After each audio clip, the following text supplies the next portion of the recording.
Breaking news from the heart of the jungle. The monkey government has officially run out of bananas.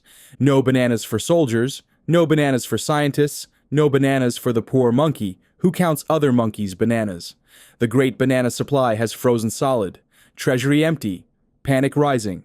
The jungle stands still as every monkey wonders, how does the richest, most banana-filled government in the world just run out of fruit? To understand that, you need to know how monkey government spends its bananas. Every year, jungle politicians gather in the big treehouse for the sacred banana budget meeting. It's supposed to be simple. They decide how to share the bananas they've collected from taxes. A few for roads, a few for hospitals, a few for banana defense programs, and a few for important research like how to make bananas grow faster in space. But these monkeys never agree. One side says, we need more bananas for national security. The other says, no, for healthcare. Another stands up and says, actually, what if we cut taxes and everyone keeps their own bananas? And instead of peeling together, they start throwing peels at each other. When the fight goes on too long, something strange happens. The government loses permission to spend bananas at all. That's a shutdown. It's like your parents arguing so long about what to eat that dinner never happens. During a shutdown, everything stops, except the chaos. All the monkeys working in public offices, research centers, parks, and schools stop getting paid. Only essential monkeys, like soldiers, police, and hospital staff, must keep working, but they still get no bananas.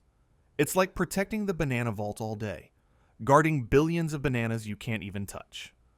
Shutdowns are not rare. In the United States alone, there have been more than 20 of them. The longest one lasted 35 days, more than a month of monkeys working for air. Planes delayed, garbage piled up, and scientists stopped their projects. Even monkey NASA couldn't launch rockets. No banana fuel, no launch. Meanwhile, the politicians kept collecting their paychecks. You heard that right. The monkeys who caused the shutdown still got their banana salaries. They went on television, blaming each other, saying, this is the other tribe's fault, while drinking banana smoothies bought with taxpayer fruit. And the effects ripple through the entire jungle. When 800,000 government monkeys lose their paychecks, they stop buying things. No banana lattes, no new vines, no fresh coconuts. The shops that rely on them lose money. The banana sellers make fewer sales, and the farmers who grow the bananas cut production.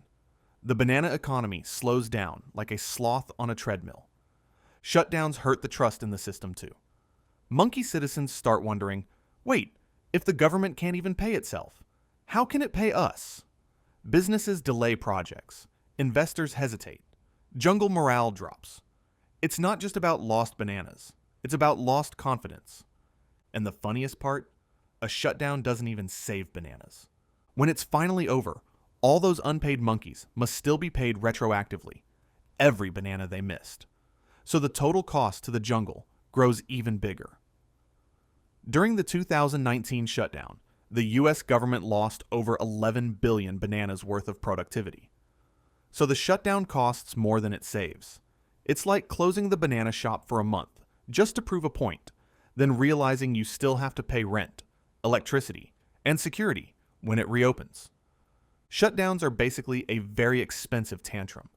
Now, why do these shutdowns even happen? Usually because one side of the tree wants something extreme. Maybe they want to fund a big project, like building a great banana wall, or they want to cut taxes so hard that other monkeys panic. The other side refuses, so the banana budget can't pass. Instead of compromise, they weaponize the shutdown. If we can't have our bananas our way, nobody gets bananas at all.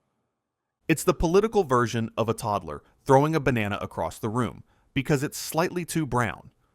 In the jungle, this has happened many times. Back in 1995, a massive shutdown lasted 21 days after monkey leaders argued about balancing the banana budget. In 2013, another one hit when monkeys couldn't agree on healthcare funding. Each time, the jungle lost billions of bananas in productivity and reputation.